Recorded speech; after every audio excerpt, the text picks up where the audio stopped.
Ajde bre. Kad znaš da kukaš, sad ti nosiš usisivač. Ej, bolje bi ti bilo da ga poneseš nego što sviraš džavu. Pogledajte ljudi, kad dođe da usisuje, stani. Gledajte kao usivač kupila. Hoće da usisuje, sad će ga nosiš do kola.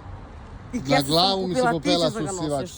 Još gledaj ko je kupila usisivač i uz njega kupuješ dodatno kese, a nema da ga istreseš onako muški. Pa nema, brate. Čekaj bre, kako je to? Anja, stani da te pitam nešto. Kako možda nema da istreseš? Ja i majka je koristila i sve. Nema, pa to je koristila, to Pa su staromodni. čekaj, 2000 dinara. To su, brate, staromodni usisivači, Stani bre, to više ne postoji. 2000 dinara 4 kese. A usisivač 15.000. Ti za mjesec, za godinu dana ti kupiš dva usisivača. Ali ovo ti je kesa od 12 litra, brate, šta je s tebe? Stani bre, ti za godinu dana kupiš dva usisivača s kese. Ej, ajde ne drobit. Felne za kola koliko koštaju?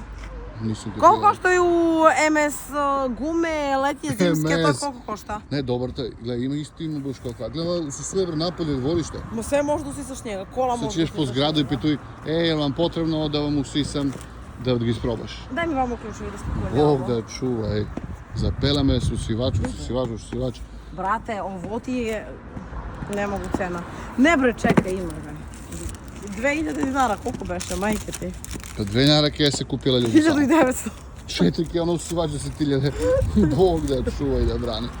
Ajde, pred nosi. Ajde, polazi sad kad ga pustim, ja čekam. Bog da čuvaj.